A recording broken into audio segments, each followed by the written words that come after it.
폭우가 쏟아지는 밤 고속도로 갓길에 홀로 서 있는 검은색 승용차가 있습니다. 비상등만 깜빡이고 있는 이 차 안에는 아무도 없었습니다. 하지만 운전석 바닥에는 선명한 혈흔이 남아 있었지요. 차 주인은 대체 어디로 사라진 걸까요?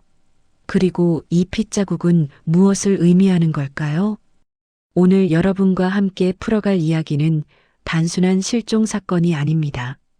빗속에 감춰진 진실, 그리고 누군가의 선택이 만들어낸 비극에 관한 이야기입니다. 사건은 이틀 전 밤 11시경에 신고되었습니다. 경부고속도로 상행선 휴게소를 지나 약 3km 지점, 갓길에 정차된 차량을 발견한 순찰차가 첫 신고를 접수했지요. 당시 하늘에서는 시간당 50mm가 넘는 폭우가 쏟아지고 있었습니다. 차량의 비상등은 켜져 있었지만 문은 잠겨 있지 않았습니다. 경찰이 차 문을 열었을 때 가장 먼저 눈에 들어온 것은 운전석 바닥에 번진 어두운 얼룩이었습니다. 조수석 손잡이에도 같은 흔적이 묻어 있었지요. 혈흔이 분명했습니다. 하지만 차 안에는 사람이 없었고 외부에서 충격을 받은 흔적도 전혀 보이지 않았습니다. 차량 등록증을 확인한 결과 소유주는 41살의 회사원 김태훈이었습니다. 그는 서울 강남구에 거주하며 중견 제약회사의 영업팀장으로 근무하고 있었지요. 사건 당일 오후 김태훈은 대전에 있는 거래처와 미팅을 마치고 서울로 돌아오는 중이었습니다. 오후 9시에 회사 동료에게 보낸 문자 메시지가 마지막 연락이었습니다. 귀가 중이라는 짧은 내용이었지요. 그런데 이상한 점이 있었습니다. 차 안에서 휴대전화도 지갑도 발견되지 않았습니다. 김태훈의 개인 소지품이 모두 사라진 상태였지요. 만약 단순 교통사고였다면 구급차를 불렀을 것이고 자발적으로 차를 떠났다면 귀중품을 챙겨갈 리 없었습니다. 누군가의 개입이 있었다는 추측이 가능한 대목이었습니다. 이 사건을 맡게 된 사람은 강남경찰서 강력팀 소속 노경민 형사였습니다. 15년 경력의 노련한 수사관인 그는 현장에 도착하자마자 주변을 꼼꼼히 살폈습니다. 폭우는 계속 내리고 있었고 갓길에 흙은 질척거렸지요. 타이어 자국은 빗물에 씻겨 거의 남아있지 않았습니다. 하지만 노 형사는 포기하지 않았습니다. 차량 내부를 정밀 감식한 결과 운전석 바닥의 혈흔이 운전자 쪽에서 조수석 방향으로 번져 있다는 사실을 확인했습니다.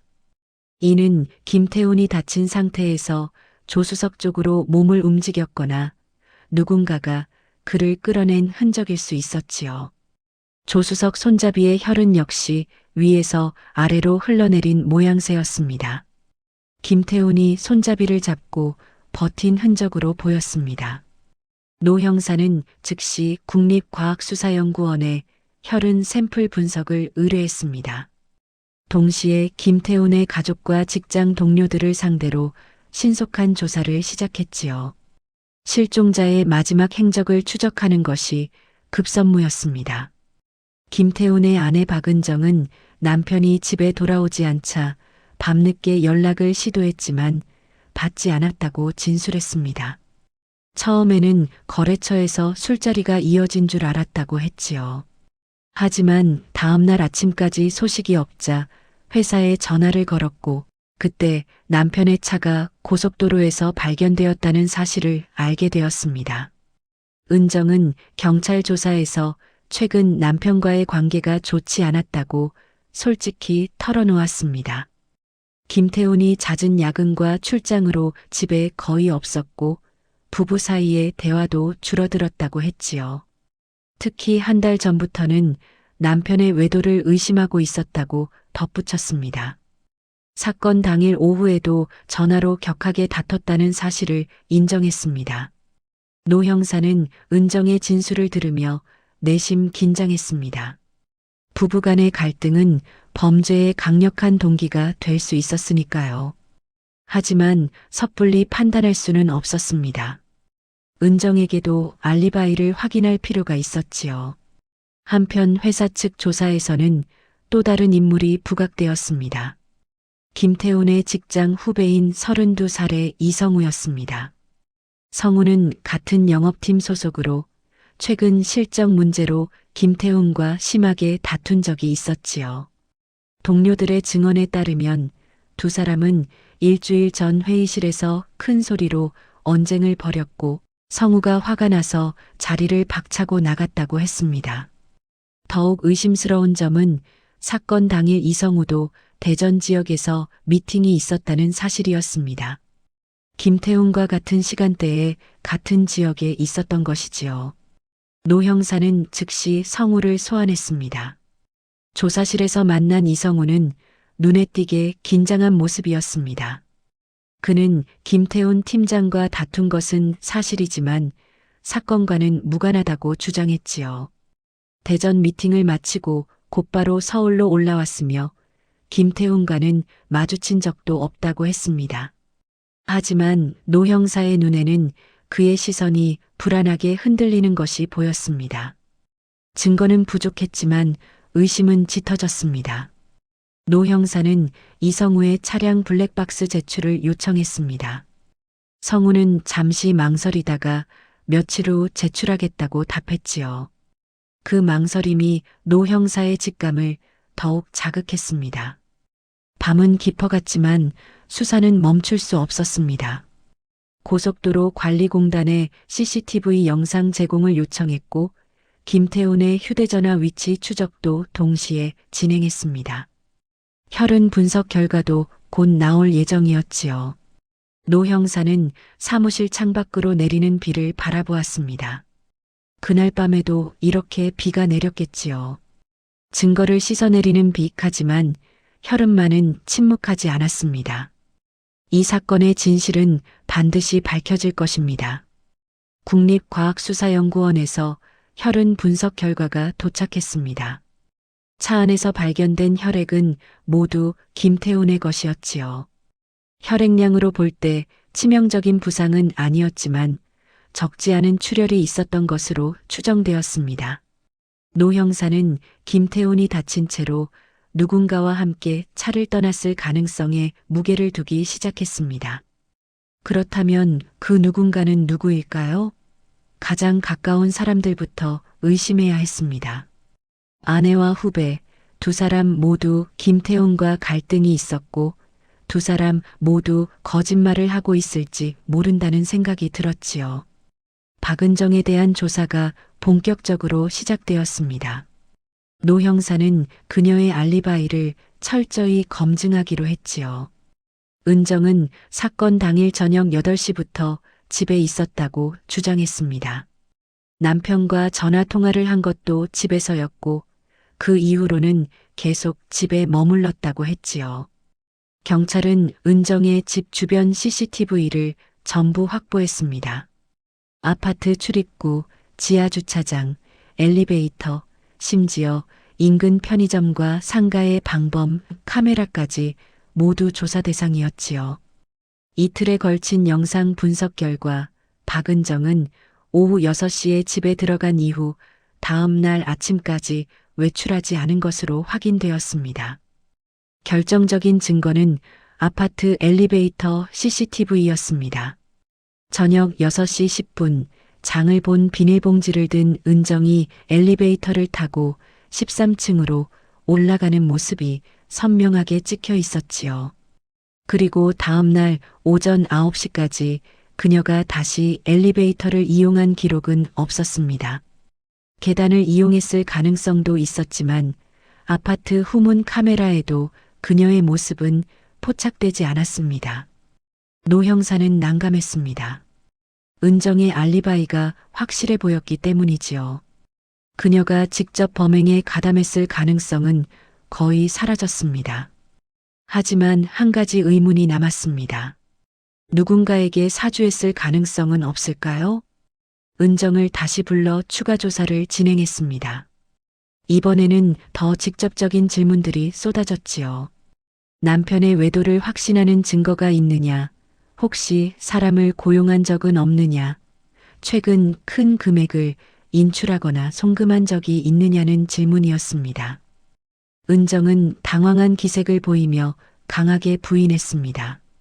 남편의 외도는 의심일 뿐 확실한 증거는 없었고 누군가를 고용한다는 발상 자체가 말도 안 된다고 했지요. 은행 계좌 내역도 기꺼이 제공했습니다. 조사 결과 최근 3개월간 특이한 금융 거래는 발견되지 않았습니다. 노 형사는 점점 미궁에 빠지는 느낌을 받았습니다. 은정은 동기는 충분했지만 알리바이가 확실했고 공모 가능성을 뒷받침할 증거도 없었지요. 그렇다면 남은 것은 이성우였습니다.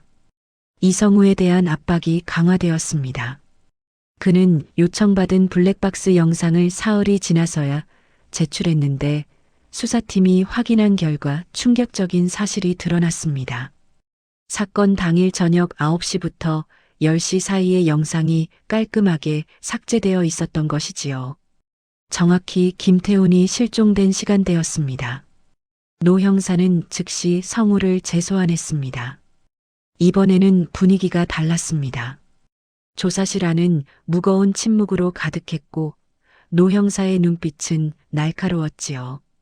블랙박스 영상 삭제에 대해 묻자 성우는 말문이 막혔습니다.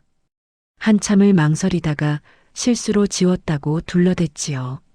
하지만 디지털 포렌식 전문가의 소견은 달랐습니다.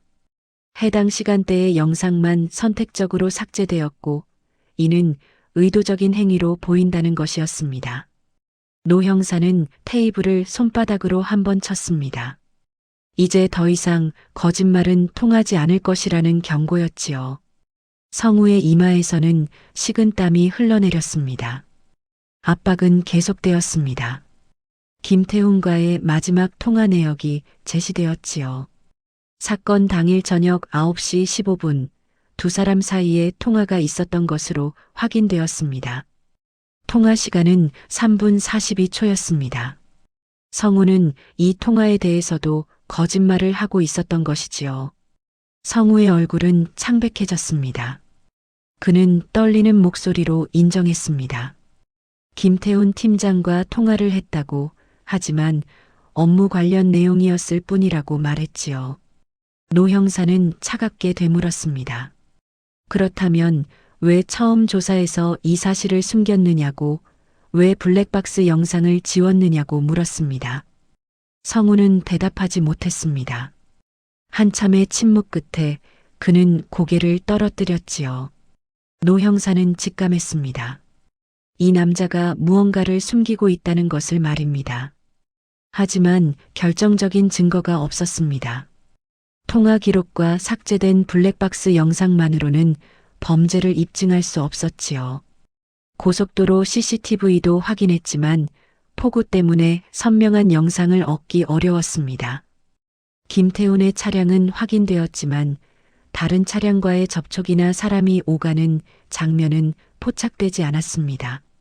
노 형사는 다른 접근을 시도했습니다. 김태훈의 휴대전화 위치 추적 결과를 분석하기 시작했지요. 통신사에서 제공한 기지국 접속 기록에 따르면 김태훈의 휴대전화는 저녁 9시 40분까지 고속도로 상에서 신호를 보냈습니다. 그리고 그 이후로는 완전히 꺼진 상태였지요. 흥미로운 점은 마지막 신호 위치였습니다. 김태훈의 차가 발견된 지점에서 약 2km 떨어진 곳이었습니다. 이는 김태훈이 차를 세운 곳과 휴대전화가 꺼진 곳이 다르다는 의미였지요. 누군가 김태훈을 태우고 이동했을 가능성이 높아졌습니다. 노 형사는 성우의 휴대전화 위치 기록도 요청했습니다. 영장을 발부받아 확보한 성우의 이동 경로를 분석한 결과 그 역시 사건 당일 저녁 고속도로를 이용한 것으로 확인되었습니다. 더욱 놀라운 것은 저녁 9시 40분경 성우의 휴대전화가 김태훈의 마지막 신호 위치 근처에 있었다는 사실이었지요.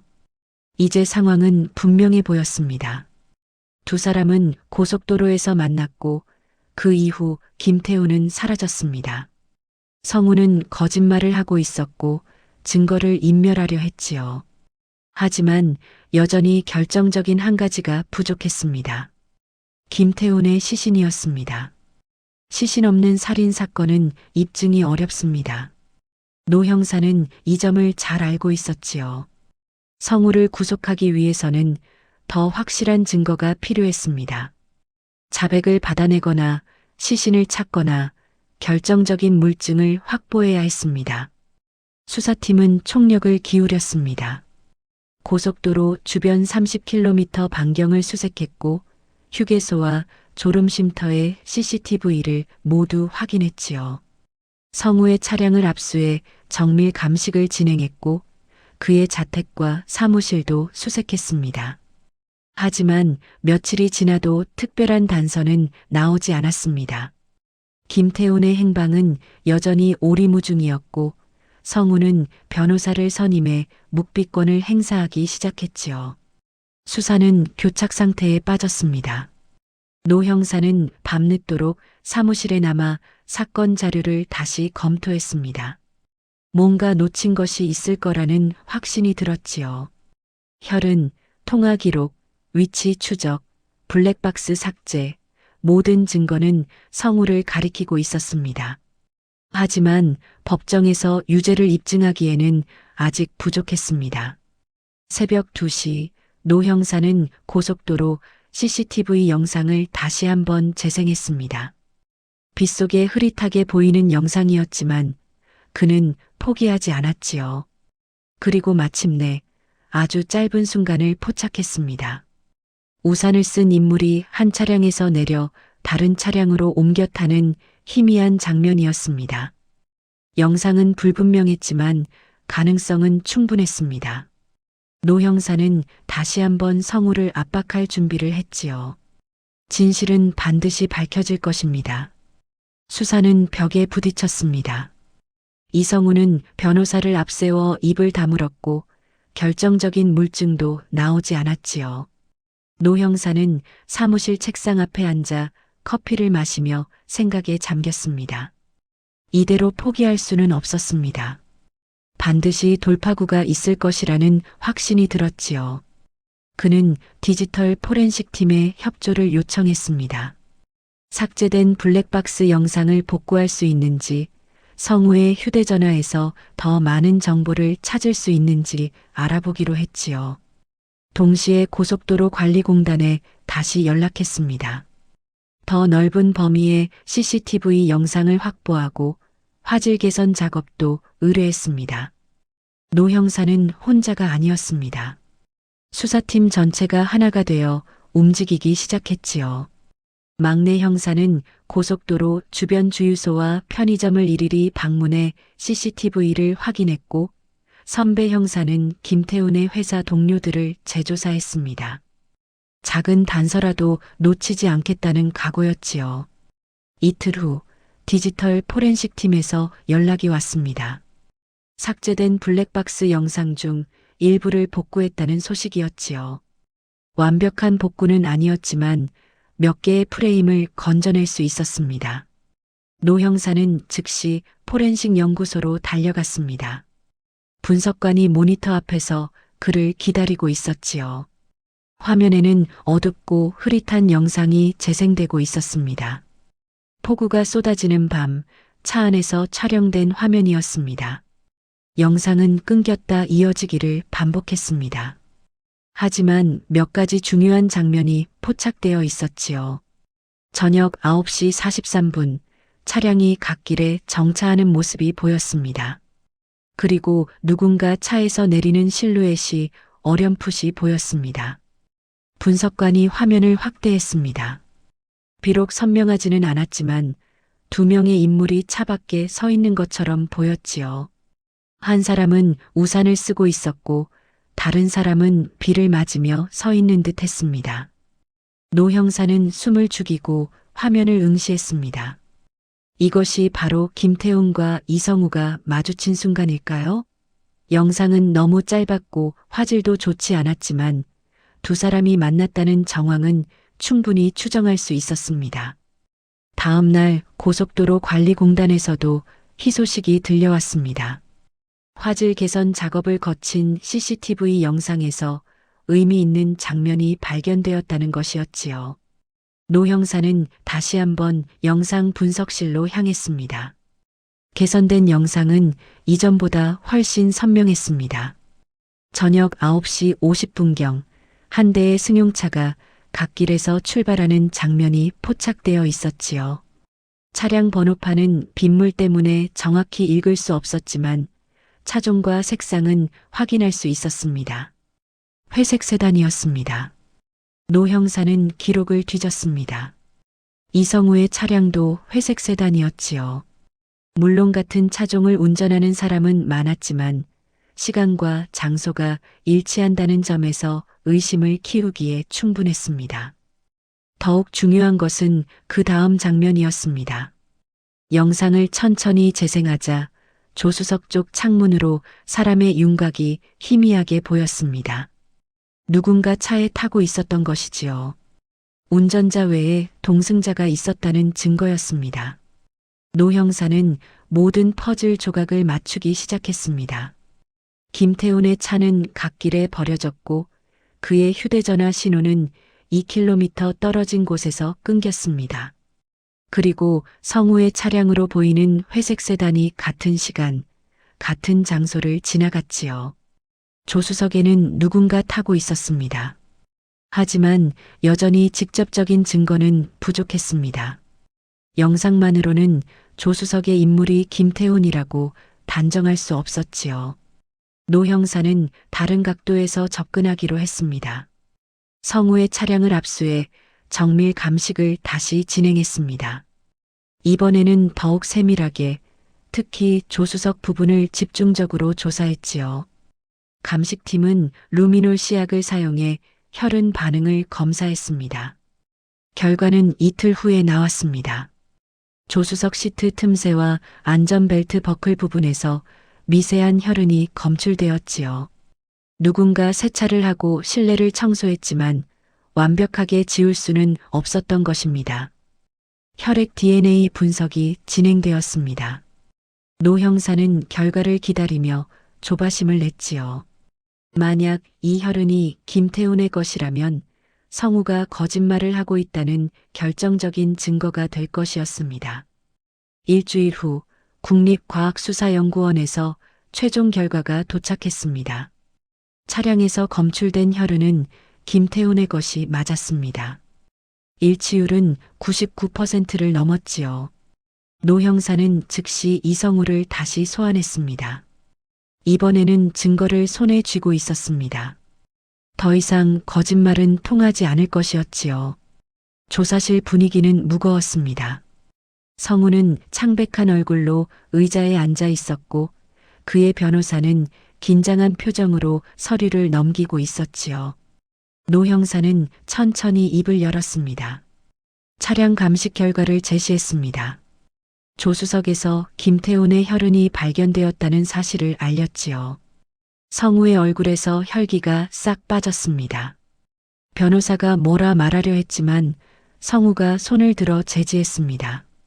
긴 침묵이 흘렀습니다. 성우는 두 손으로 얼굴을 감쌌지요. 어깨가 미세하게 떨리고 있었습니다. 노 형사는 기다렸습니다. 압박하지 않았지요. 때로는 침묵이 가장 강력한 수사 기법이었습니다. 10분쯤 지났을까요? 성우가 천천히 손을 내렸습니다. 그의 눈은 붉게 충혈되어 있었지요. 그는 떨리는 목소리로 말했습니다. 팀장님과 고속도로에서 만났다고 하지만 일부러 해친 것은 아니라고 말했습니다. 노 형사는 조용히 물었습니다. 무슨 일이 있었느냐고 차근차근 말해보라고 했지요. 성우는 고개를 떨구고 이야기를 시작했습니다. 사건 당일 성우는 대전에서 미팅을 마치고 서울로 돌아오던 중이었습니다. 김태훈에게서 전화가 걸려왔지요. 팀장은 화가 나 있었습니다. 실적 문제로 성우를 다그쳤고 당장 만나자고 했습니다. 성우도 화가 났습니다. 그동안 쌓인 불만이 폭발했지요. 두 사람은 고속도로 갓길에서 만나기로 했습니다. 폭우가 쏟아지는 밤이었지만 그들의 분노는 비보다 거셌습니다. 차에서 내린 두 사람은 소리를 질렀습니다. 서로를 비난했지요. 성우는 팀장의 부당한 대우를 성토했고 김태우는 성우의 무능함을 질책했습니다. 말다툼은 점점 격해졌습니다. 그리고 순간적으로 성우가 팀장을 밀쳤습니다. 김태우는 비에 젖은 노면에 넘어졌지요. 차량 사이드 미러에 머리를 부딪혔습니다. 혈흔은 그때 생긴 것이었습니다. 성우는 당황했습니다. 팀장이 쓰러져 있었고 피가 흘렀지요. 그는 팀장을 일으켜 자신의 차 조수석에 태웠습니다. 병원으로 가야겠다고 생각했지요. 하지만 차 안에서 또다시 다툼이 벌어졌습니다. 김태우는 경찰에 신고하겠다고 했고 성우는 사고였다고 해명했지요. 두 사람은 고함을 쳤습니다. 성우는 여기까지만 이야기했습니다. 그 이유는 말하지 않았지요. 노 형사는 알았습니다. 진짜 중요한 부분은 이제부터라는 것을 말입니다. 하지만 오늘은 여기까지였습니다. 성우가 일부를 자백했다는 것만으로도 큰 진전이었지요. 노 형사는 조사를 마무리하고 성우를 유치장으로 보냈습니다. 사무실로 돌아온 노 형사는 창밖을 바라보았습니다. 하늘은 맑았지만 그의 마음은 여전히 무거웠지요. 김태우는 어디에 있을까요? 그는 아직 살아 있을까요? 성우의 이야기에는 분명 뭔가 숨겨진 부분이 있었습니다. 내일은 더 깊이 파고들어야 했습니다. 진실의 마지막 조각을 찾아야 했지요. 노 형사는 책상 위의 사건 파일을 다시 펼쳤습니다. 포기할 수 없었습니다. 김태훈을 위해서 그리고 정의를 위해서 말입니다. 다음 날 아침 이성우는 더 이상 버틸 수 없었습니다. 변호사와 긴 상담 끝에 완전한 자백을 하기로 결심했지요. 노 형사는 조사실에서 그를 기다리고 있었습니다.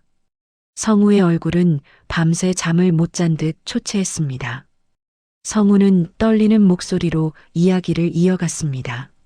차 안에서 김태훈과 다시 격하게 다퉜다고 했지요. 팀장은 폭행죄로 고소하겠다고 위협했고 성우는 사고였다고 애원했습니다. 하지만 김태훈은 들으려 하지 않았습니다. 공포가 엄습했습니다. 성우는 경찰에 신고되면 자신의 인생이 끝장날 것이라고 생각했지요. 회사에서 해고될 것이고 정과자가 될 것이었습니다. 그는 패닉 상태에 빠졌습니다. 차를 몰고 가던 성우는 어느 순간 한적한 곳에 차를 세웠습니다. 김태훈에게 내리라고 했지요. 팀장은 믿을 수 없다는 표정으로 그를 바라봤습니다. 하지만 성우는 문을 열고 팀장을 밀어냈습니다. 김태훈은 비를 맞으며 도로 옆에 서 있었습니다. 머리에서는 여전히 피가 흘렀지요. 그는 성우에게 소리쳤습니다. 돌아오라고, 이럴 수는 없다고 외쳤습니다. 하지만 성우는 엑셀을 밟았습니다. 백미러로 보이는 김태훈의 모습이 점점 작아졌습니다. 폭우 속에서 비틀거리는 팀장의 실루엣이 어둠에 삼켜졌지요. 성우는 그대로 떠났습니다. 그것이 마지막이었습니다. 노 형사는 침착하게 물었습니다. 어디였느냐고, 정확한 장소가 어디였느냐고 물었지요. 성우는 한참을 망설이다가 대답했습니다. 고속도로에서 빠져나와 국도로 들어선 곳이었다고, 공사 현장 근처였다고 말했습니다. 노 형사는 즉시 수색팀을 편성했습니다. 성우가 제시한 위치를 중심으로 수색 작업이 시작되었지요. 경찰, 소방, 구조대가 총동원되었습니다. 시간은 이미 일주일이 넘게 흘렀습니다. 살아있을 가능성은 거의 없었지만 포기할 수 없었습니다. 수색은 난항을 겪었습니다. 성우의 기억이 정확하지 않았고 그날 밤 폭우로 주변 지형이 변했기 때문이지요. 수색견을 투입했지만 빗물에 씻긴 흔적을 찾기는 어려웠습니다.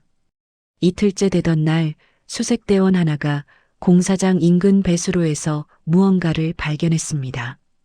젖어서 부풀어 오른 지갑이었지요. 확인 결과 김태훈의 것이 맞았습니다. 노 형사는 그 지점을 중심으로 수색 범위를 좁혔습니다. 배수로를 따라가며 주변을 샅샅이 뒤졌지요. 공사장 가림막 뒤, 자재가 쌓인 곳, 폐기물이 방치된 구석까지 모두 확인했습니다. 그리고 오후 3시경 공사장 외곽 덤불 속에서 시신이 발견되었습니다. 김태훈이었습니다. 그는 덤불 사이에 쓰러진 채 발견되었지요. 비에 젖은 옷을 입고 한쪽 손에는 휴대전화를 쥐고 있었습니다. 배터리가 다 닳아 꺼진 상태였습니다. 현장 검증이 즉시 진행되었습니다. 국과수 법의학자가 도착해 사체를 검안했지요. 사망 시각은 약 일주일 전으로 추정되었습니다. 사건 당일 밤에서 다음 날 새벽 사이였습니다. 사인을 밝히는 부검이 실시되었습니다. 결과는 이틀 후에 나왔지요. 김태훈의 사망 원인은 2가지였습니다. 과다출혈과 저체온증이었습니다. 머리 부상으로 인한 출혈이 지속되었고 폭우 속에서 체온을 유지할 수 없었던 것이지요. 만약 즉시 병원으로 갔다면 살릴 수 있었던 상황이었습니다. 하지만 그는 홀로 비를 맞으며 서서히 죽어갔습니다. 휴대전화 기록을 복구한 결과 김태훈은 구조를 요청하려 했던 것으로 확인되었습니다. 119를 눌렀지만 신호가 약해 연결되지 않았지요. 배터리가 다 닳을 때까지 그는 도움을 청하려 했습니다. 노 형사는 보고서를 읽으며 깊은 한숨을 쉬었습니다. 이것은 살인이 아니었습니다. 하지만 살인보다 더 잔인한 것이었지요. 한 사람이 다른 사람을 위험에 방치하고 떠난 것, 그것이 죽음으로 이어진 것이었습니다. 검찰은 이성우를 유기치사 혐의로 기소했습니다. 고의적 살인은 아니지만 구조 의무를 저버리고 피해자를 방치해 사망에 이르게 한 죄였지요. 법정에서 성우는 눈물을 흘렸습니다. 후회한다고 그날 밤으로 돌아갈 수 있다면 절대 그런 선택을 하지 않았을 거라고 말했습니다. 하지만 시간은 되돌릴 수 없었습니다. 판사는 징역 7년을 선고했지요. 법정을 나서며 성우는 고개를 들지 못했습니다. 방청석에 앉아있던 박은정은 소리 없이 울고 있었습니다. 사건은 이렇게 종결되었습니다. 하지만 노 형사의 마음은 무거웠지요. 그는 사건 파일을 정리하며 처음 현장을 떠올렸습니다. 폭우 속 갓길에 홀로 서 있던 검은 승용차 비상등만 깜빡이던 그 밤을 말입니다. 김태훈은 왜 그곳에 혼자 남겨져야 했을까요? 단 한 번의 선택이 한 사람의 생명을 앗아갔습니다. 성우가 병원으로 갔다면, 구급차를 불렀다면, 아니면 최소한 그 자리에 함께 있어 줬다면 결과는 달랐을 것이었지요. 노 형사는 창밖을 바라보았습니다. 비가 내리고 있었습니다. 그날 밤처럼 거센 폭우는 아니었지만 여전히 빗방울은 차가웠지요. 그는 김태훈이 마지막으로 본 풍경을 상상했습니다. 어둠 속에서 멀어지는 차의 후미등, 그리고 끝없이 쏟아지는 빗줄기를 말입니다. 책상 위에 보고서를 덮으며 노 형사는 생각했습니다. 사건은 해결되었지만 진짜 문제는 해결되지 않았다고 말입니다. 분노와 두려움이 만들어낸 선택, 그 선택이 가져온 돌이킬 수 없는 결과, 이것이 진짜 비극이었습니다. 박은정은 남편의 유해를 인수했습니다. 장례는 조용히 치러졌지요. 회사 동료 몇 명과 가족만이 참석했습니다. 은정은 영정사진 앞에서 말없이 눈물을 흘렸습니다. 그녀가 의심했던 외도는 없었습니다. 남편은 단지 일에 지쳐 있었을 뿐이었지요. 이성우는 교도소로 향하는 호송 차량 안에 앉아 있었습니다. 창밖으로 보이는 고속도로를 바라보며 그는 생각했습니다. 그날 밤 단 한 번의 다른 선택을 했더라면 어땠을까 하고 말입니다. 하지만 현실에는 만약이란 없었습니다. 선택은 이미 이루어졌고 결과는 돌이킬 수 없었지요. 김태우는 죽었고 성우의 인생도 무너졌습니다. 두 가족 모두 씻을 수 없는 상처를 안게 되었습니다. 노 형사는 사건 파일을 서랍에 넣으며 마지막으로 중얼거렸습니다. 그날의 비는 흔적을 지웠지만 선택의 결과까지 지울 수는 없었다고 말입니다. 갓길에 남겨진 빈 차처럼 그 선택은 영원히 그 자리에 남을 것이었습니다. 사건은 끝났습니다. 하지만 이야기는 계속될 것입니다. 누군가의 분노가, 누군가의 두려움이 또 다른 비극을 만들어낼지 모르니까요. 우리는 기억해야 합니다. 한 번의 선택이 얼마나 큰 결과를 가져오는지를 말입니다. 여러분은 어떻게 생각하시나요? 만약 여러분이 그 상황이었다면 어떤 선택을 하셨을까요? 댓글로 의견을 남겨주시면 감사하겠습니다. 이 영상이 도움이 되셨다면 구독과 좋아요 부탁드립니다. 다음에도 더 흥미로운 이야기로 찾아뵙겠습니다. 시청해주셔서 감사합니다.